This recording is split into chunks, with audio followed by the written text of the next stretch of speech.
Hi, Lexi Daly here with this week's episode of Make It Monday for Paper Tray Ink. Today I thought it would be fun to make photo ornaments. So a while back when my kids were really young, I made this set of ornaments for a tinsel tree that I have. And you might recognize some of the product that I used. It was back in the days of Borders and Corners, some of the early paper tray stamp sets, and that went with the Mark V punches. And so I thought it would be fun to use some current product to make a new set or start a new set of photo ornaments. Here's just one quick sample. I'll be making one similar to this, but maybe a little bit different. And I'm using Limitless Layers hearts. Any of the Limitless Layers or tag dies with windows or layers would be great for this kind of project. I really want to get my hands on the new ornament tag and make a bunch of those, but I don't have it yet. So I'm going to use what I have, and that is Limitless Layers. Now I decided to use these three hearts in the set. One with like a lace scallop, one with a plain scallop, and then the one for the picture, the smallest one to layer. I started by cutting two frames using the lace scallop and the plain heart, the heart layer. You could layer the picture on top, but I really wanted to nest it inside of the frame. So I made two, and I'm going to layer them. And then I'm going to layer it right on top of the backing, which I did out of a green that matches, it coordinates with my pictures. It's Ocean Tides, and it coordinates with the green on the picture that I'm using, so that's why I went with that one. So let me put these together, and then I'm going to set them aside to let them kind of dry, and then I'm going to show you how I do the picture. Okay, so here's the base of my ornament and a little place to tuck my picture in. I chose these two pieces of the layers on purpose. I wanted to see a little bit of green through the lace work, and there also is a natural tiny hole right there at the top of the heart where it doesn't line up with another closed scallop, so it gives me a perfect place to hang my ornament from. I'm going to set this aside and we'll come back to it in a minute. I've been taking this exact picture in Austin almost every year for the last maybe 6 or 7 years. I have to go back and like figure out how many of them I had and maybe do a whole set of these. But in order to figure out where to cut, I created a template using the die that I'm going to be using because it's not an open die. So this helps me know where to cut it and where to place it.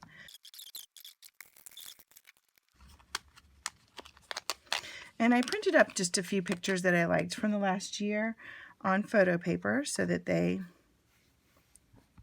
were nice and had I think I have like a light gloss. And I got a little fingerprint or something on this one, so this comes off okay. And then I'll just tuck it into the spot that I left for it. Because I did two of these frames, there's kind of a nice dip for it to go in. If you don't do the two frames, then it'll be a little bit more flush. There's just a slight lip on it here, which I really like. So I'm going to go ahead and stick that in. All right, so there's the basis of my ornament, but I want a little bit of an embellishment to match the other one that I did. So I have a couple of pieces of flower power left on my desk, and I really like to add a little pink sometimes to Christmas. So I just have a simple little flower that we're going to put on.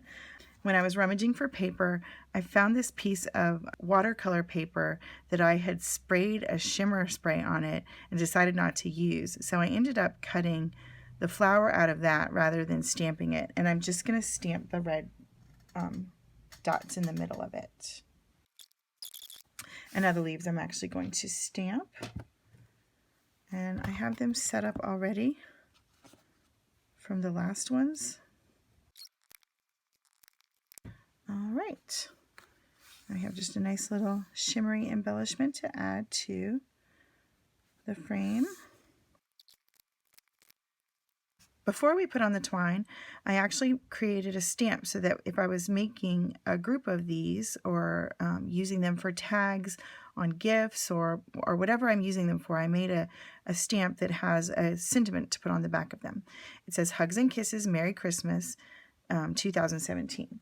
So I used 2 parts of a phrase from Merry Christmas, and then I put the year using Simple Alphabet. And so it's all together so that I can just stamp it once.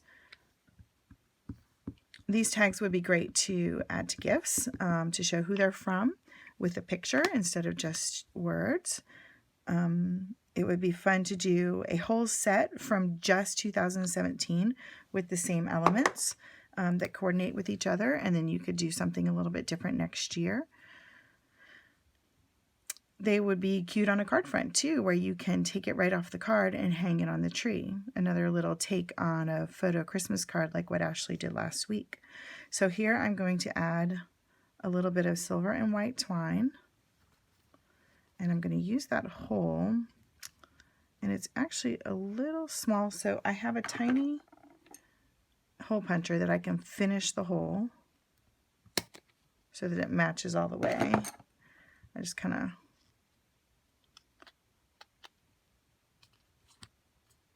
poked it out. It covers the hole slightly. And there you have it, a sweet little ornament. Pictures of my girls, and a popular picture that we take every year, and a notation on the back for what year it is. And it's ready to be hung on a tree, put on a card, put on a gift. Lots of possibilities for these kinds of ornaments. And here's the other one with it. Slightly different red and green. I was experimenting, and I had a white frame and used marker to color it instead. But you can stick with all the same color, all the same design, or you can mix it up a little bit. Now it's your turn. Head on over to Nicole's blog to get all of the information on how to play along and link up. I can't wait to see what you create. Thanks for watching. This has been Lexi Daly for Paper Tray Inc. Bye!